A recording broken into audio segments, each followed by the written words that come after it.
Astonishment, deep sorrow, and profound reflection are the emotions that wash over me. After researching and learning about more than 100 Black public figures connected to silent tragedies, societal stigma, and the tear-soaked hidden corners behind the halo.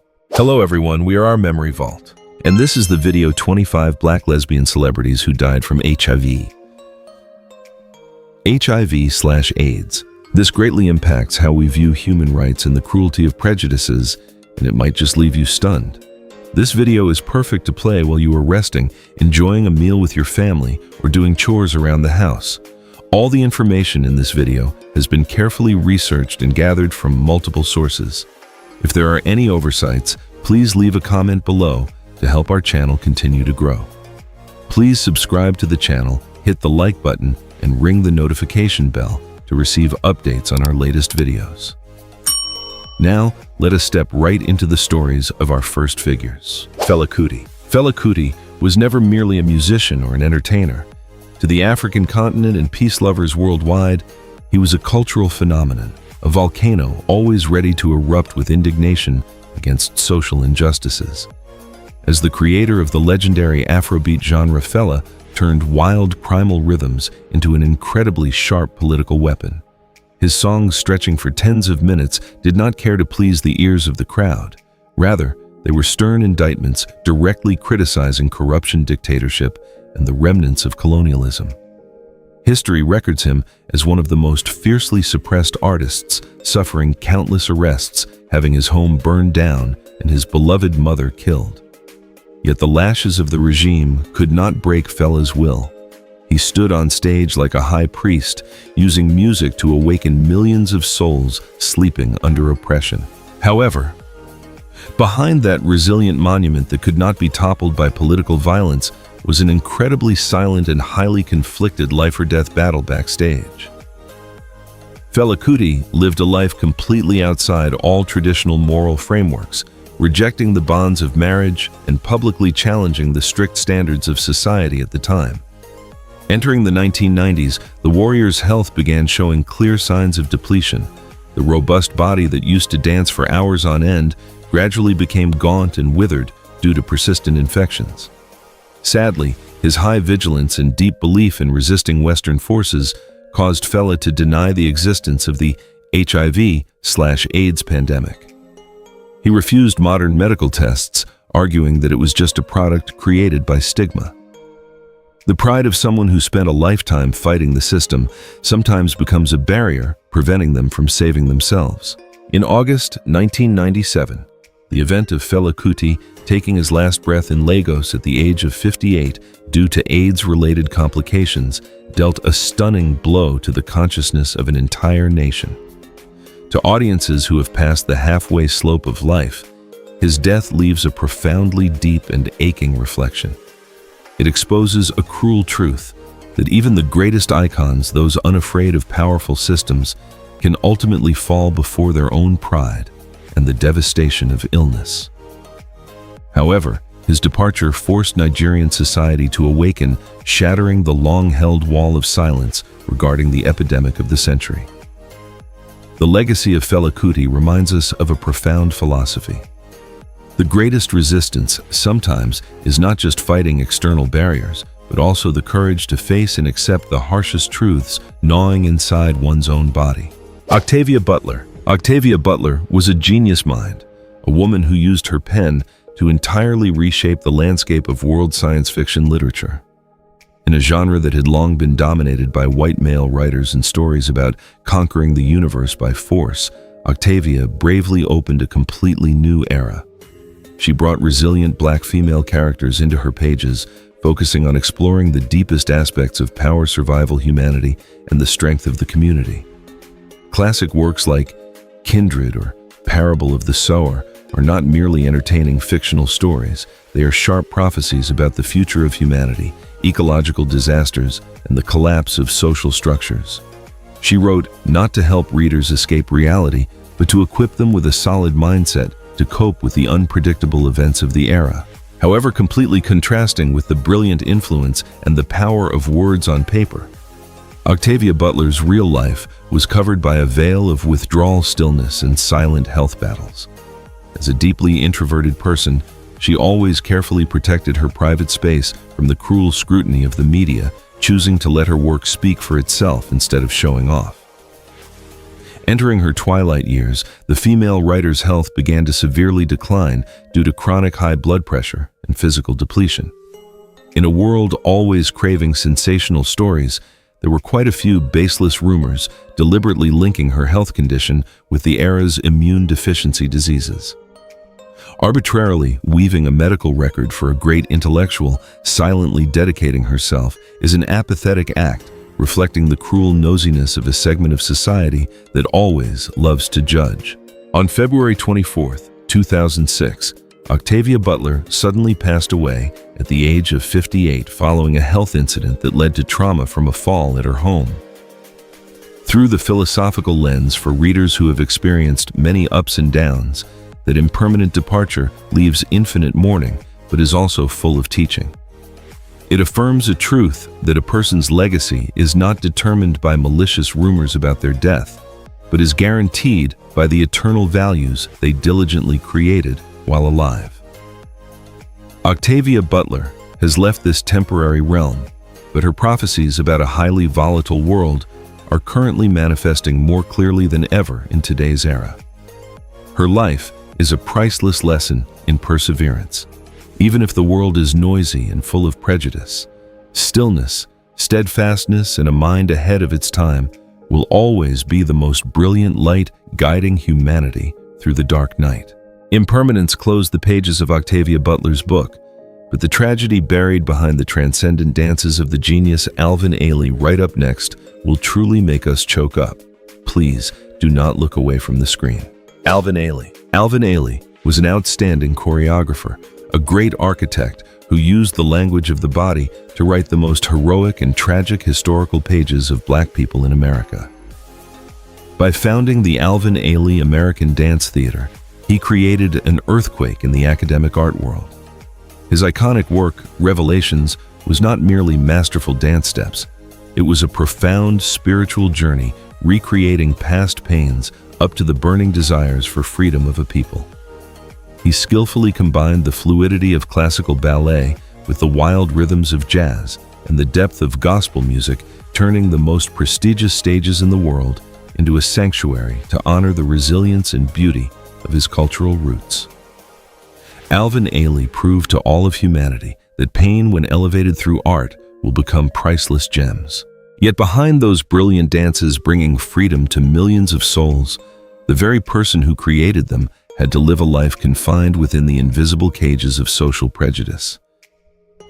As an artist carrying many differences born and raised in the mid-20th century, Alvin always had to carefully hide his personal hidden corners to protect his career and the dancers he considered his own children. When the immunodeficiency pandemic began sweeping across America in the 80s, sowing horror and extreme stigma, Alvin unfortunately became one of its victims. In the final years of his life, even though his body was heavily ravaged by fevers and strength depletion, he still resiliently clung to the rehearsal studio. He used his last fading bits of vitality to correct every movement for his students, trying to cover up his physical pain behind the strictness and iron discipline of a great master. In December 1989, Alvin Ailey quietly closed his journey at the age of 58. An incredibly sorrowful detail is that before passing away, he begged doctors to announce the cause of his death as a blood disorder instead of the actual disease, simply to protect his elderly mother from the mockery and disdainful gazes of society at the time. To audiences in their 50s, those who always place filial piety and family affection first. This final act of Alvin brings an indescribable choking emotion. His tragedy strips bare a cruel truth. A genius who spent his whole life bringing pride to his community ultimately had to suffer the invisible judgment of the era. Even so, the legacy of Alvin Ailey is forever an immortal epic. He taught us that true art will always live on to soothe pains and love, and sheltering for family is always the most sacred light in the earthly realm. Gil Scott-Heron. Gil Scott-Heron was a uniquely unparalleled phenomenon, a great godfather of spoken word art, and the one who laid the very first foundation bricks for the subsequent development of hip-hop music. In stark contrast to hollow, entertaining songs, Gill's works were razor-sharp news bulletins with profound social orientation. His classic epic, The Revolution Will Not Be Televised, was not just a song. It was a stern wake-up call, rawly dissecting the demagogic tricks of the media, the manipulation of the political system, and the sufferings of the working class at the bottom of society. He used the rhythms of jazz and soul, blended with words as sharp as razors, to awaken the generation of black youth. In the eyes of intellectuals, Gil Scott-Heron was a journalist through music, a brave conscience daring to stand up and speak the hard truths that no one else dared to utter. However, the weight of having to shoulder the mission of a conscience of the era is sometimes a far too fierce burden for a flesh and blood human being. As his career soared, invisible pressures from public expectations and hidden corners in his personal life gradually pushed Gil sliding down into the darkness of addiction. Like a cruel rule often seen in overly sensitive genius minds, he turned to drugs as a temporary anesthetic to escape the pains of reality. The twilight years of the music legend were torn apart by times in and out of prison, an interrupted career, and fractured family relationships. Worse still, the epidemic of the century silently invaded and eroded his body. The voice that once roared fire, once shook an entire power system, now became weak and broken during lonely days, fighting illness in closed rooms. In May 2011, Gil Scott-Heron took his last breath at the age of 62, closing a stormy life chapter. To audiences who have passed the halfway slope of life, his departure brings infinite mourning and a profound reflection on human limits. Gil's tragedy strips bare an aching truth.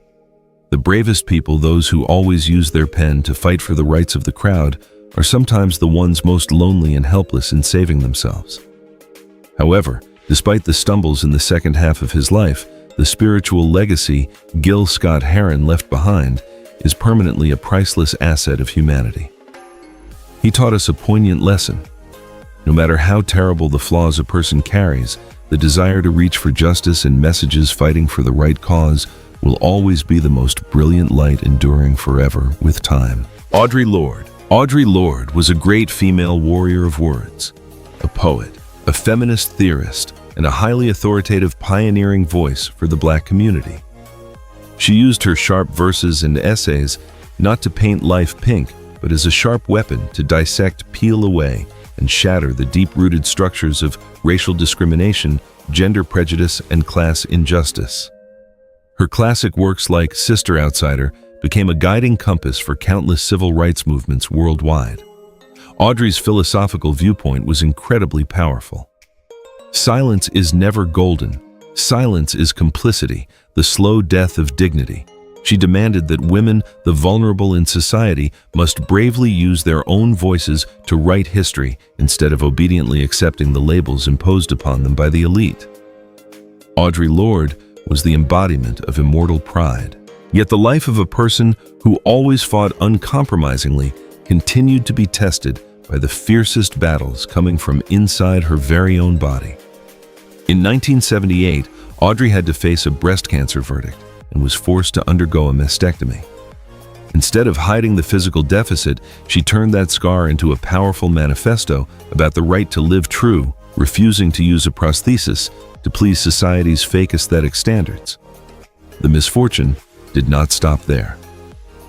Entering the 80s, as the cancer began to metastasize and immunodeficiency complications appeared, she had to bear the additional unfeeling coldness of a society in utter panic due to the epidemic.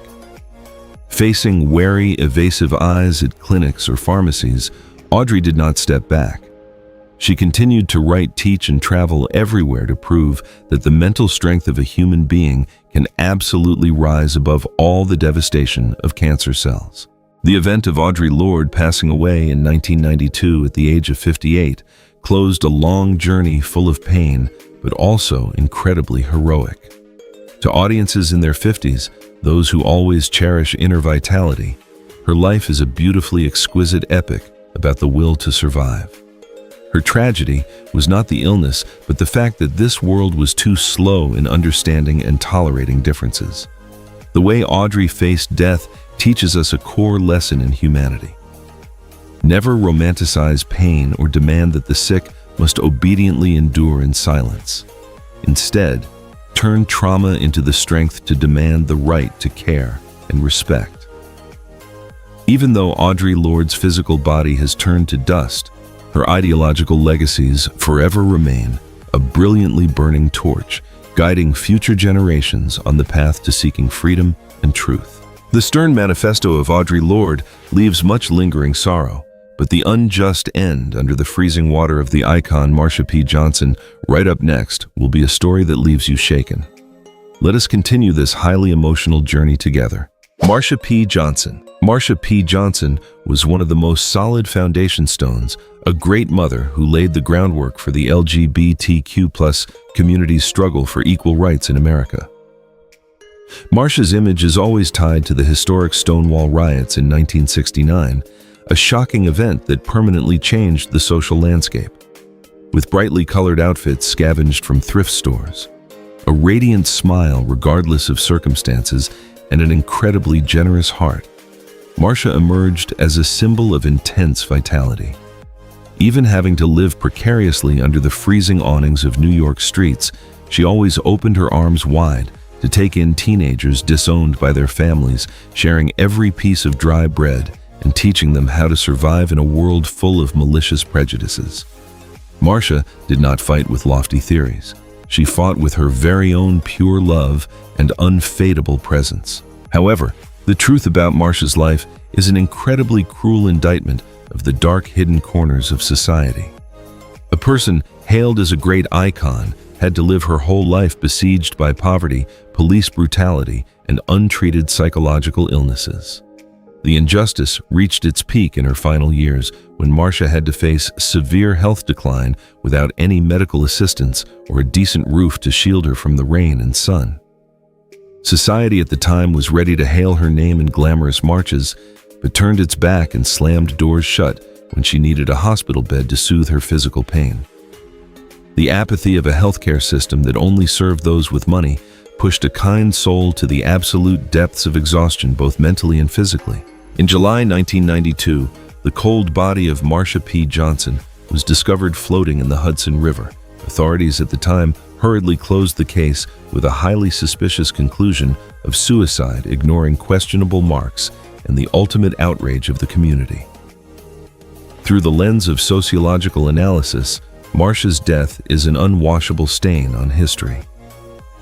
To audiences who have experienced all the ups and downs of life, this tragedy brings an aching feeling about human morality. It strips bare a raw truth.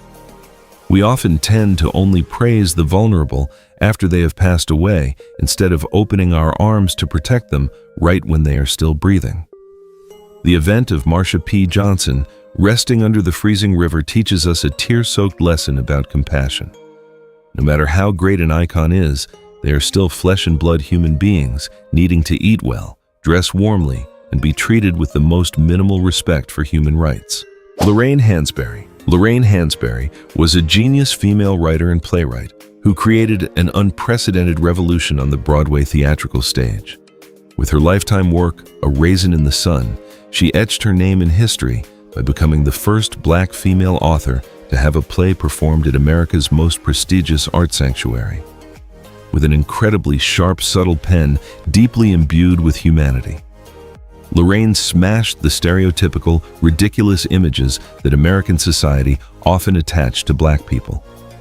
Instead, she brought to the stage the image of an ordinary working-class family, people carrying aspirations, internal conflicts, and high self-esteem.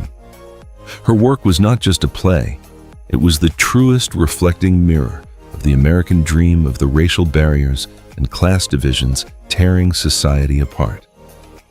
Lorraine Hansberry was a great intellectual who used literature to reclaim dignity for an entire people.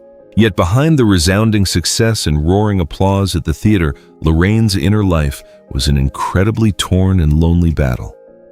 Born and raised in an era where personal freedom and differences in sexual orientation were considered a heinous sin, she was forced to bury her truest desires to protect her career and the influence of her pen. Having to continuously live in suppression, wearing a perfect shell, severely eroded the female writer's mental strength. More cruelly, right at the most brilliant stage of her creative power, the vicious disease of pancreatic cancer unexpectedly struck. In the early 60s, when medicine still had many limitations, Lorraine had to grit her teeth to endure ultimate agonizing pains. Despite lying on a hospital bed surrounded by IV tubes, she resiliently dictated her unfinished thoughts to a secretary, wringing out her final drops of vitality for literature. In January 1965, Lorraine Hansberry gently closed her eyes, and she had just turned 34, leaving countless plans left open. To audiences in their 50s, those who always cherish the tranquility of the soul, her passing far too early brings an indescribable sorrow. Lorraine's tragedy does not lie in death, but lies in the injustice of the Creator for taking away an intellectual lighthouse right when it was shining its brightest. Her story strips bare the cruelty of the era, a genius who gave a voice to millions of people, yet could not raise a voice to live true to herself. However, even if her life was short, Lorraine Hansberry's legacy is permanently a towering mountain. She taught humanity a precious lesson.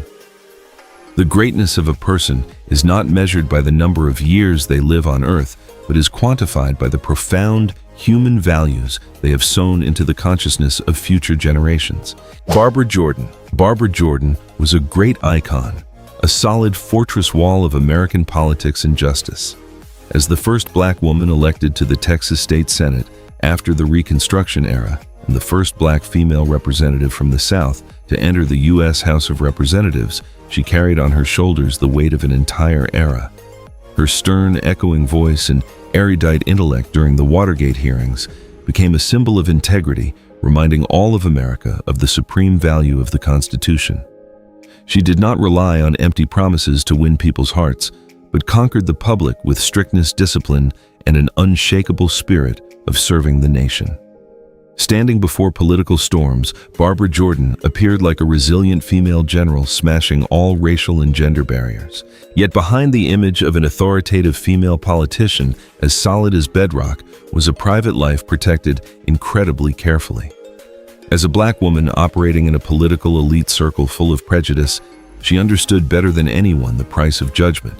Her romance, lasting more than 2 decades with her life partner Nancy Earle, was always kept secret to avoid being crushed by the media.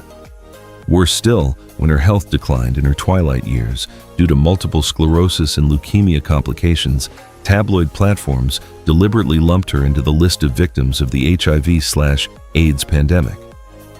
Distorting the medical records of an outstanding leader just to serve sensational purposes, piggybacking on the pains of the era, is a highly condemnable act of manipulating history. When Barbara Jordan took her last breath in 1996 due to pneumonia complications at the age of 59, her passing left infinite mourning, but was also full of teaching. For audiences who have passed the age of 50, her life poses an aching question. How much of their true selves did outstanding leaders have to trade away and bury to be able to serve a society still full of scrutiny? The legacy of Barbara Jordan does not lie in the things she was forced to hide, but lies in the fairness and the rule of law she brought to the country. We need to honor her intellect rather than aiding baseless medical rumors that trample on the dignity of a great figure. Bayard Rustin. Bayard Rustin was a great architect who was once intentionally forgotten by history, a genius mind behind the most brilliant achievements of the American Civil Rights Movement. While other leaders stood on the podium to receive resounding applause, Bayard was the one who quietly stepped back into the shadows, strategizing and successfully organizing the historic March on Washington in 1963. He was a master of the nonviolent philosophy, someone who poured all his dedication into coordinating hundreds of thousands of protesters in the most disciplined and peaceful way. His sharp intellect, innate organizational ability, and keen political vision were invaluable weapons, contributing to completely changing the face of U.S. law and society in the 20th century. The truth about an outstanding talent like Bayard Rustin being pushed to the margins of history is a stain of discrimination and hypocrisy. As an openly gay man in an incredibly conservative era, his past arrest record was used by opponents as a tool for political takedown. Even close allies feared that his sexual orientation would tarnish the reputation of the movement. Sadly, this injustice extended even after he passed away. Medical history clearly recorded that Bayard Rustin died from complications of a ruptured appendix in 1987, not from HIV/AIDS, as sensational video scripts deliberately alleged. Exploiting a pandemic to fabricate his death is a severe act of disrespecting historical truth. For generations of audiences who have tasted enough of life's bitterness, the true tragedy of Bayard Rustin does not lie in death, but lies in the ungratefulness of the era. He taught us a noble lesson about sacrifice, accepting to step back into the shadows, enduring disparagement and oblivion to protect the greater goal of an entire nation. Bayard did not fight for vain halos. He fought for an intense belief in truth and equality. Even though time has passed, restoring the truth about his life and the cause of his death is the only way for us to atone for our mistakes, honoring a silent hero who dedicated his entire life to the cause of human liberation. Sylvester James Jr. Sylvester James Jr. was a blindingly bright star, a brilliant energy source that completely redefined the disco music scene of the 70s. Possessing a soaring, smooth falsetto voice and a glamorous performance style that broke all gender boundaries, Sylvester was the embodiment of absolute freedom. Super hits like You Make Me Feel Mighty Real were not merely thumping melodies for dancing. They were proud manifestos about the right to live true to one's identity, the right to shine, and the desire to be loved. On stage, he draped himself in sparkling outfits, wore brilliant makeup, and smashed society's restrictive prejudices with the brightest smiles. Sylvester turned underground entertainment spaces into brightly lit sanctuaries of tolerance. Entering the 80s, the decline of disco music, along with the outbreak of the AIDS pandemic, dealt fatal blows to the vulnerable communities. While society sank into extreme panic and stigma surrounded everyone, Sylvester received a harsh medical verdict. He was positive for the epidemic of the century. But unlike many stars who chose to run away or hide in humiliation, Sylvester made an incredibly brave decision. He went public with his health condition, using his influence and his few remaining days to raise community awareness. Even though his body was wasting away day by day, having to constantly go in and out of hospitals and being exhausted after rehearsals, he still resiliently stood on stage to raise funds to support patients in similar situations, turning physical pain into acts of charity. In the final days of 1988, Sylvester permanently closed his eyes at the age of 41, but his legacy lives on forever. To audiences in their 50s, his story brings a profound admiration for the spirit of a true artist. Before passing away, he left a highly humane will, dedicating all his music royalties to organizations supporting AIDS patients. Sylvester taught us a poignant lesson that authenticity is precisely the bravest act of a human life. Even if life is short and ends in pain, daring to stand up to protect the community and live proudly until the final breath is truly an immortal halo sparkling brighter than any stage light. Bobby DeBarge. Bobby DeBarge was a musical genius with a crystal soul, an unprecedented falsetto voice that shaped the smooth and deep R&B sounds of the 70s and 80s. As the leader and soul of the band Switch, he wove mesmerizing melodies filled with a lingering sadness and ultimate vulnerability. Bobby's singing was not just sound, but it was choked sobs from the bottom of his heart, touching the softest hidden corners in the hearts of millions of listeners. He was the trailblazer, the perfect model for younger siblings in the DeBarge family to later follow and reach the peak of fame. In the eyes of fans, Bobby was a romantic wanderer, bringing exquisite sounds capable of soothing souls broken by love. Yet deep inside that talented person was a crumbling fortress ravaged by childhood wounds that never healed. Growing up in a family full of abuse and oppression, Bobby carried heavy psychological traumas into the cruel grinding wheel of the entertainment industry. The massive pressure from the halo pushed him sliding down into the mud of drugs, leading to prison sentences and a ruined career. The tragedy reached its peak in the mid-90s when he was diagnosed with an immunodeficiency disease. Instead of seeking comfort, extreme inferiority made Bobby choose to isolate himself, locking himself in a terrifying stillness, alienating even his blood relatives. The glamorous entertainment world that once wrung dry his talent now coldly turned its back, abandoning the haggard artist fighting fevers and shortness of breath in solitude. When Bobby DeBarge quietly departed the earthly realm in 1995 at the age of 39, that passing was only mentioned as a brief line of regretful news on newspaper pages. Through the human philosophical lens of those who have been parents, Bobby's life is a sorrowful indictment against the consequences of domestic violence and society's apathy. Brilliant talent could not become a healing medicine for a soul that had been pierced since childhood. His story leaves us with a profound teaching. Behind the brightest halos are sometimes the most smoldering pains. Let us learn to listen not only to beautiful melodies, but also to empathize with the silent cries for help behind the stage lights so that no talent has to die away in loneliness and humiliation. Willie Ninja. Willie Ninja is reverently hailed by the entire art world as the godfather of voguing, an artist who turned body movements into a sharp language to affirm human dignity. Hailing from the poor neighborhoods in New York, Willie brought the underground ballroom dance culture of Black and Latino people into the mainstream light. His fluid, decisive, and highly proud dance steps not only created a shockwave in the global fashion world, but also became a means of free expression for souls rejected by society. For minority teenagers, those who were disowned by their families and had to live precariously on the streets, Willie was not just a dance teacher, but a spiritual father.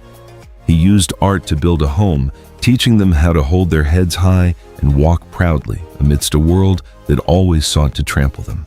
However, the glamour of pop culture harbors an incredibly cruel paradox. The entertainment world was ready to steal and commercialize Willie's dance steps to rake in millions of dollars, but turned a blind eye to the survival struggles of the very people who created it.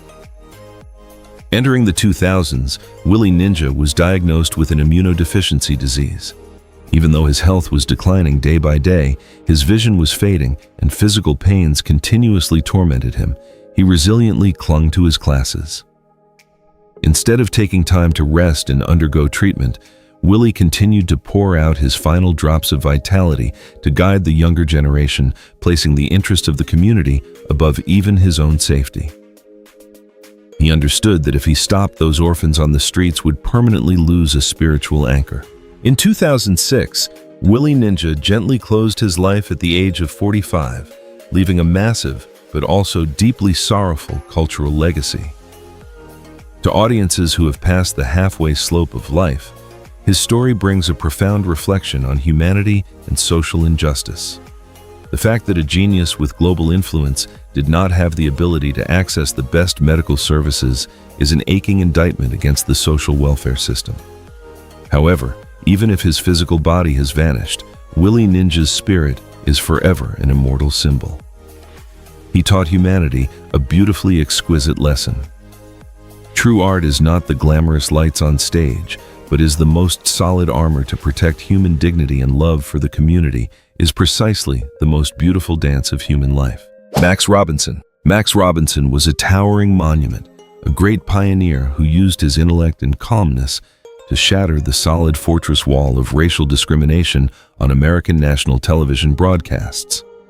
When he became the first Black man to take on the position of evening news anchor on a national network, ABC News, in 1978, he made history. Max did not appear on screen as a decorative symbol. He brought a seriousness, a sharp journalistic mindset, and absolute objectivity. His appearance every evening was not just reporting the news, but it was a stern affirmation of the capability, erudition, and the right to raise a voice of Black people. In the eyes of the public at that time, Max Robinson was the embodiment of success, an exemplary intellectual model that every family respected and yearned to emulate. Yet behind the elegant suit and authoritative demeanor in front of the camera lens was a silent tragedy buried by the massive pressures of the era. As a black man standing at the highest position in the journalism industry, Max always had to face a cruel scrutiny 100 times more than other colleagues. When the AIDS pandemic broke out in the 80s, sowing panic and vicious stigma upon the whole society, Max quietly received a death sentence when he learned he was positive for this disease. Terrified of being trampled by public opinion and having the entire journalism legacy he had painstakingly built destroyed, he chose to grit his teeth and endure in silence. Instead of going public to seek help, he isolated himself, secretly seeking personal treatments to hide his physical depletion. The man who spent his whole life reporting on the truths of the world ultimately could not speak the truth of his own life. When Max Robinson passed away in 1988 at the age of 49 due to AIDS complications, that event left an agonizing silence for the entire media industry. Through the lens of human philosophy for those in their 50s, his tragedy strips bare the destructive power of social prejudice. The pressure of perfection and the hypocrisy of the crowd drove a talented journalist into a dead end of loneliness. It raises a sorrowful question. How cruel a society have we built that someone who always stood on the side of truth had to choose to die in evasion? Max Robinson's legacy remains forever a source of pride, but his departure is also a tear-soaked wake-up bell, reminding us of the overly expensive price of silence and the importance of tolerance for less fortunate fates. Gladys Bentley. Gladys Bentley was one of the brightest and most unique stars of the Harlem Renaissance in the 1920s. In the hazy, smoke-filled blues clubs, she appeared like a powerful queen, but dressed in men's tuxedo suits. With a warm, powerful voice and masterful piano-playing skills, Gladys publicly sang highly improvisational songs, freely flirting with women and shattering all conservative gender norms of the era.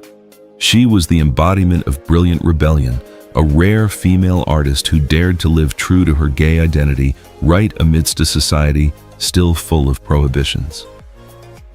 During her peak, Gladys Bentley's pride and outstanding talent turned her into a legend, a pioneer paving the way for the freedom of expression of minority communities. However, we must once again strongly condemn the tactic of distorting history by the original video script when listing Gladys Bentley among the people who died from HIV/AIDS. This is a blatant medical and chronological lie. Gladys Bentley passed away in 1960 from pneumonia more than 2 decades before the AIDS pandemic was discovered and named by medicine. Attributing a disease that didn't even exist in her era to weave a tragic death in line with a trend is a severe insult to the soul of the departed. In reality, Gladys's true tragedy did not come from a virus, but from the cruel suppression of a society entering the conservative McCarthy era. Under the pressure of boycotts and the risk of losing her entire career, she was forced to abandon her masculine image-wear forced dresses and declare herself cured of homosexuality. That forced assimilation was the true cancer ravaging the soul of a free artist. For audiences who have tasted enough ups and downs of human life, the truth about Gladys Bentley's life brings a sharp teaching on humanity. We must not allow social media platforms to mold history just for views. Her pain is the pain of an eagle with its wings broken, stripped of authenticity to please the hypocritical moral standards of the era. Correcting the cause of her death is not only to protect the truth, but also to honor the dignity of a legend. Gladys Bentley lived an incredibly brilliant life, even if battered by the times, and her legacy of the desire for freedom will always be a precious gem incapable of being smeared by any false rumors. Rudy Lewis. Rudy Lewis possessed a tenor voice as smooth as velvet, a precious gem that made up the most brilliant golden era of the legendary group The Drifters in the early 1960s. The immortal musical works in which he took on the role of lead vocalist, typically Some Kind of Wonderful or Up on the Roof, became timeless love songs deeply etched into the youthful memories of countless generations of music lovers globally. Rudy's music carried a warm beauty containing vulnerability, but also overflowing with the desire for love. Amidst an era where soul music was undergoing a strong transformation, his singing voice was like a peaceful breeze, soothing the hardships of everyday life and bringing faith into the best things about romantic love. And once again, the duty of genuine media professionals is to protect historical truth against conscienceless, fabricated scripts. The original video continued to sow fake news when intentionally implying Rudy Lewis was a victim of HIV/AIDS. The truth recorded in medical and judicial documents, Rudy Lewis was found to have passed away in a hotel room in Harlem in May 1964. At the age of 27, the cause concluded to be asphyxiation due to a sedative overdose decades before the AIDS disease appeared on Earth. Bringing out the death of a young man in the 60s to deduce, weave, and tie it to a pandemic of the 80s is an incredibly cruel information manipulation tactic, completely trampling on minimum moral principles in memorializing the departed. To the generation of audiences in their 50s, the true tragedy behind Rudy Lewis's death carries a psychological depth much more sorrowful than baseless medical rumors. Growing up in a devout family and having to operate in an incredibly harsh industry, Rudy had to silently hide his homosexual orientation. The pressure of fame, the fear of being abandoned by society, and the feeling of having to live a double life suffocated the young artist's soul, pushing him to turn to sedatives to seek a peaceful sleep. His story is a mournful song about the price to pay when people are stripped of the right to live true to their identity. Rudy Lewis's singing voice permanently stopped echoing on that fateful night, but the truth about his life needs to be respected and protected against the deceitful prejudices of the modern era. Sharon Redd. Sharon Redd was one of the queens possessing the most powerful and passionate voices of the golden era of disco and dance music in the late 70s and early 80s. In contrast to artists who pursued a polished, soft style, Sharon conquered dance floors in New York with a raspy original voice overflowing with vitality. Hits that tore through charts like "Can You Handle It" or "You Got My Love" were not merely music for entertainment, but they were streams of hot lava burning all emotional boundaries and connecting thousands of people on the dance floor. Standing under the brilliant lights of the disco ball, Sharon Redd was like an authoritative goddess, using her strong, decisive music to liberate souls yearning for freedom, providing a safe space for vulnerable urban communities. Yet behind those ultimately transcendent performance nights was an incredibly harsh life-or-death battle backstage, where the artist had to face the darkness of illness alone. In 1991, while the AIDS pandemic was sweeping and sowing ultimate terror on the whole society, Sharon received a diagnosis paper bearing the name of death. Standing before the boundary of life and death, she made a decision requiring extraordinary willpower, choosing professionalism and continuing to dedicate herself instead of running away. Even though her body was wasting away day by day, her weight dropping severely, and she had to constantly go in and out of the hospital because of persistent fevers, Sharon still resiliently stepped onto the stage. She hid the physical pains behind a radiant smile, using the last fading bits of strength to complete the signed performances, refusing to surrender to fate. In 1992, Sharon Redd quietly took her last breath at the age of 46, due to pneumonia complications related to immunodeficiency disease. Her departure took place in silence, completely contrasting with the frenzy she once brought to the world, exposing a sorrowful truth about how the entertainment industry treated black female artists when they lost their commercial value.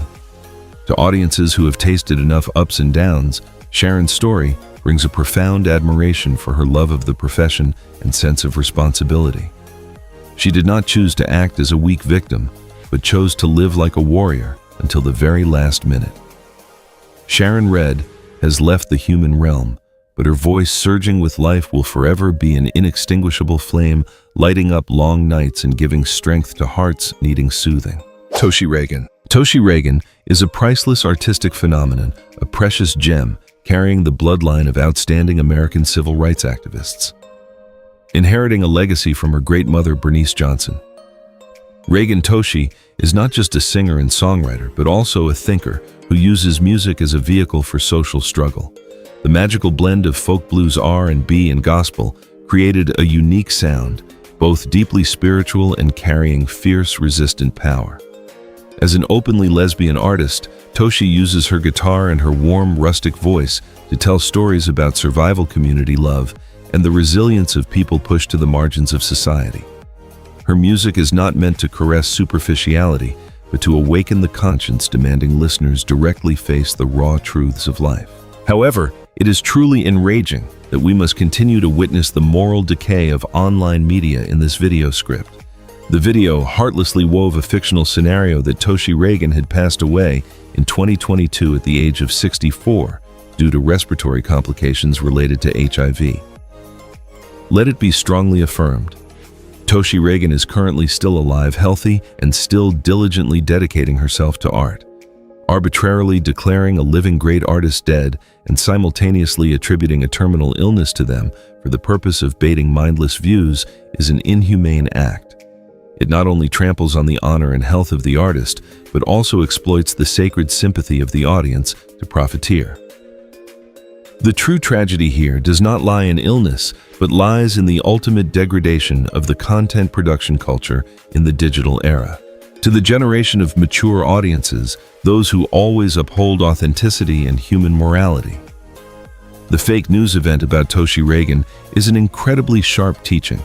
It reminds us that in a world of chaotic information alertness and critical thinking are our only protective shields. Instead of wasting useless tears on a fabricated death, let us take that time to appreciate and honor artists while they are still present in this world. Toshi Reagan is still singing, still using music to heal the world. Let us honor her with the truth, smashing all cowardly lies and protecting a cultural space where human life is always placed in the most sacred and inviolable position. Essex Hemphill. In the darkest years of the AIDS pandemic in America, when stigma and fear clouded human reason, Essex Hemphill appeared like a lightning bolt tearing through the night sky. He was an outstanding poet and social activist who brought the sharp and indignant voice of the black gay male community into the light. Essex's pen had no compromise. He wrote like a person racing against the god of death.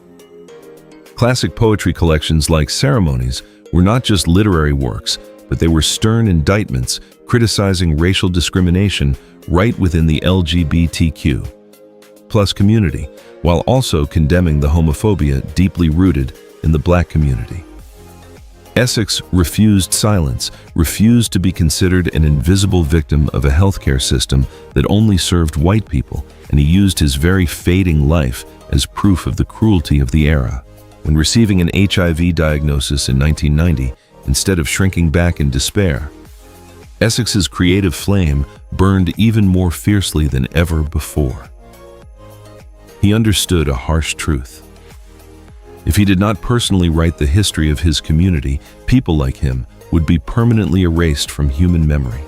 Even though his body grew increasingly haggard, depleted by persistent fevers and torturous bouts of infection, Essex still diligently stayed beside the blank pages. Friends recounted that his room was filled with unfinished manuscripts, lists of names of those who had passed away, like a meticulous preparation for a journey of no return. He wrote to fight against oblivion, wrote to preserve love, aspirations, and even the injustices of comrades who had laid down before him. In 1995, the talented poet Essex Hemphill took his last breath at the age of 38 in Washington, D.C. This event closed a life that, although incredibly short, was immensely brilliant and epic. To audiences in their 50s, those who have witnessed many fluctuations of history, Essex's legacy brings a priceless philosophical lesson about human courage. Death could take away his breath, but could not break the power of words. He taught us that authenticity and the courage to raise a voice are sometimes the only weapons to protect a person's dignity. Even though the flesh has vanished, the verses of Essex Hemphill remain forever a monument reminding the world of a dark era, but also one overflowing with resilience and immortal love. Joseph Beam. Joseph Beam was a great mind, a welder of the broken pieces of black community history. In the early 1980s, he realized an invisible but incredibly cruel tragedy. Gay black men were being doubly erased by society, shunned by racial discrimination in the white world, and abandoned by stigma right within their own community. Resolutely unyielding before that imposed invisibility, Joseph Beam became one of the first writers and editors to bravely build a safe and proud literary space, the classic anthology. In the Life 1986, which he painstakingly compiled, was a shocking milestone, bringing together for the first time authentic literary voices exposing the desires, pains, and survival of people always pushed to the margins of society. For Joseph, writing was not to seek fame, but an act of resistance to exist. However, right amidst the moment his flame of dedication was burning brightest, Joseph Beam had to face a cruel death sentence named AIDS. When medical treatment methods at the time were still incredibly outdated and stigma reached its peak, carrying this disease meant a death sentence full of pain and loneliness.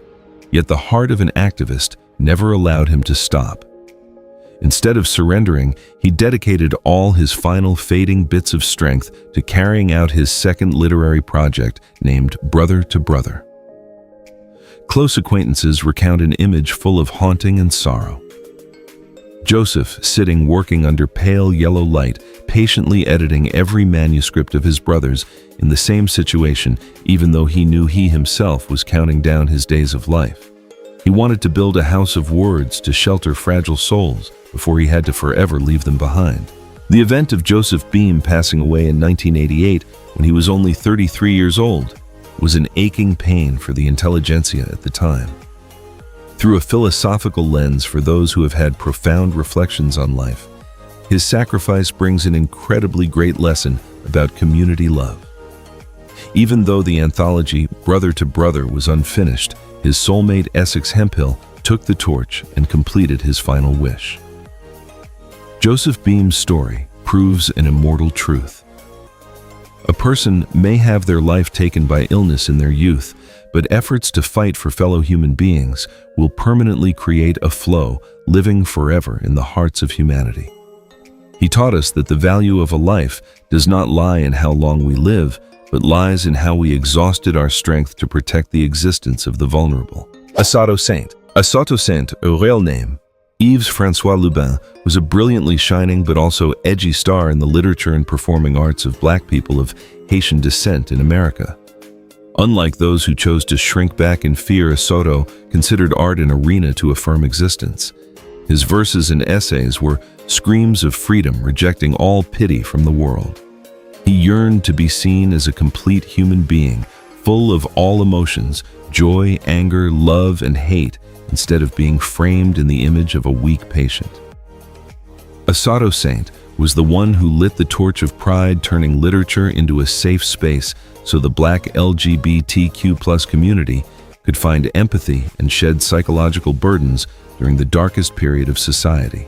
When the dark shadow of the immunodeficiency pandemic struck and took his beloved life partner in 1993, the world around Assaut seemed to collapse.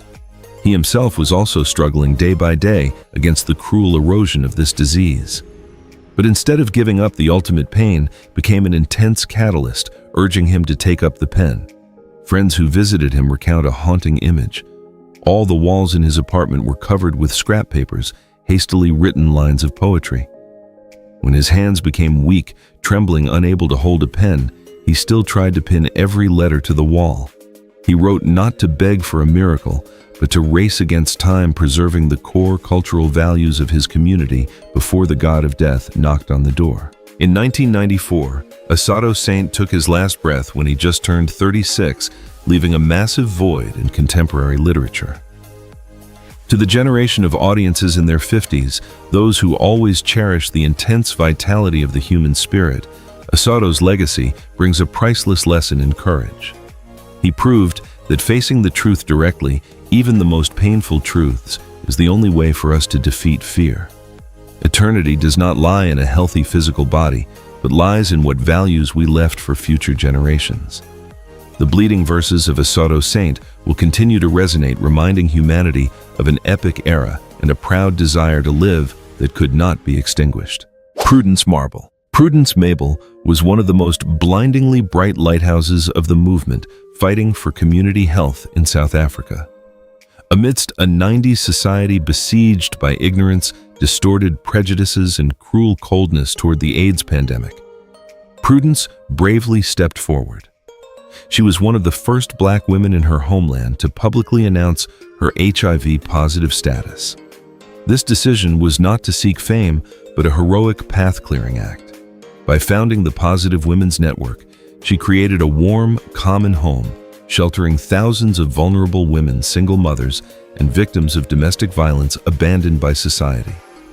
Prudence's voice was the voice of conscience, demanding the right to equal medical access for all people. Throughout decades of diligent dedication, that female warrior never knew fatigue in fighting against conservative medical policies and the apathy of authorities. She traveled everywhere from remote rural areas to international forums, using her very own life as proof to shatter the wall of stigma. Yet an incredibly bitter and tragic paradox occurred. The woman who spent her entire youth demanding the right to live, the right to medical treatment for her fellow human beings, ultimately became a victim of the very overload and weakness of the public healthcare system. When her health was depleted and her immune system severely ravaged, Prudence had to face a callous rejection from cold hospital doors, stripping away her last chance to fight for her life. The event of Prudence Mabel passing away in July 2017 at the age of 45 created a wave of shock and sorrow globally. To audiences who have experienced many ups and downs, her sacrifice brings a profound melancholy about the injustice of the era. It raises an incredibly aching question. How could a society let its benefactor pass away lacking the most basic medical care? Even so, the life of Prudence Mabel is permanently a proud symbol. She taught us that the greatest value of a person is resilience and unconditional altruism. Millions of people who are living and accessing advanced treatment methods today are the most vivid legacy and eternal tribute to the courage of that South African heroine. Timum T. West. Timum T. West is an outstanding poet, performing artist, and educator, a person who used his art to build bridges of understanding in society. Unlike distant academic works, Timum's poetry and music are rooted in the very breath of life, creeping into the deepest hidden corners of human emotion. As a multi-talented artist and a tireless social activist, he bravely publicized his status of living with HIV many years ago. However, he never let that disease define him. Instead, he uses it as material to inspire, writing stories about survival, about the power of patience, and the importance of maintaining an optimistic spirit in the face of the storms of fate. He turns personal pains into profound, humane lessons for the community. Sadly, an irresponsible and conscienceless media platform deliberately put the name of Timum T. West into the list of painful deaths in the original video. This script heartlessly wove a blatant lie that he passed away in 2021 at the age of 44 due to respiratory complications. This is an incredibly cruel and wicked piece of fake news, arbitrarily declaring dead an activist who is diligently contributing to society just to serve the purpose of creating a tragic script, stimulating the curiosity of the crowd, is an act that tramples on professional ethics. It not only causes confusion and hurt for those who love him, but also distorts the image of a person who is a living symbol of conquering illness. The truth is that Timum T. West is currently still living a highly meaningful life, full of enthusiasm. To the generation of audiences in their 50s, those who always uphold truth and human morality, this incident is a costly lesson about receiving information in the digital technology era.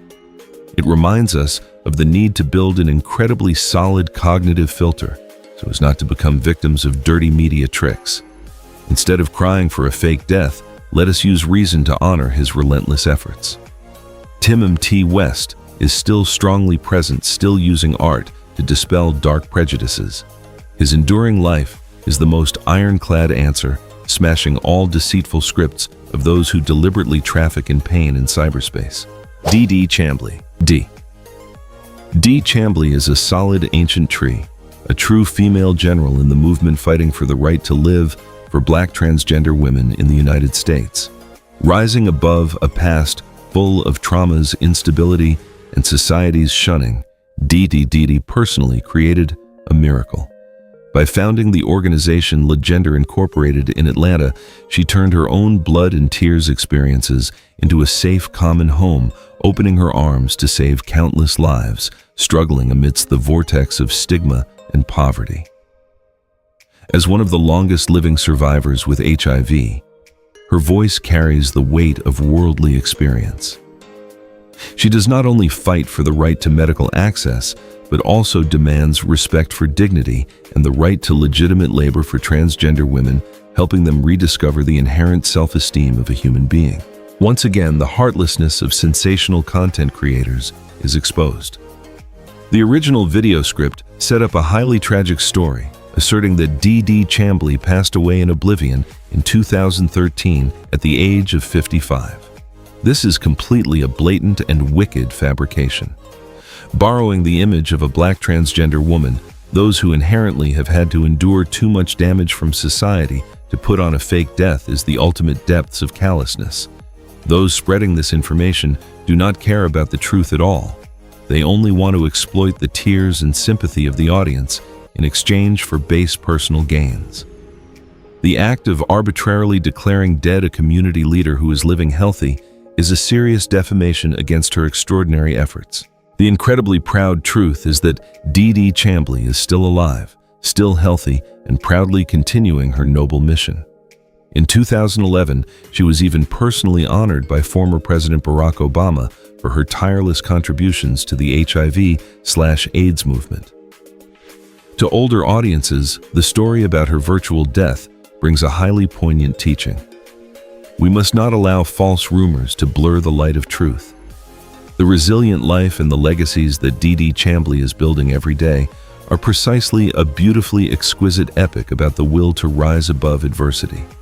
Let us honor her with the truth-smashed, distorted prejudices, and together build a society where every human being, regardless of background or gender orientation, is respected and protected. Closing the stories full of ups and downs behind the halo, we hope the video has brought you a more empathetic perspective on the fragility of human life and the power of tolerance against all prejudices.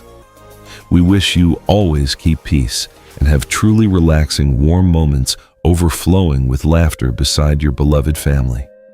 If these reflections brought you meaningful value, please hit like, subscribe to the channel, and turn on the notification bell to continue accompanying our memory vault.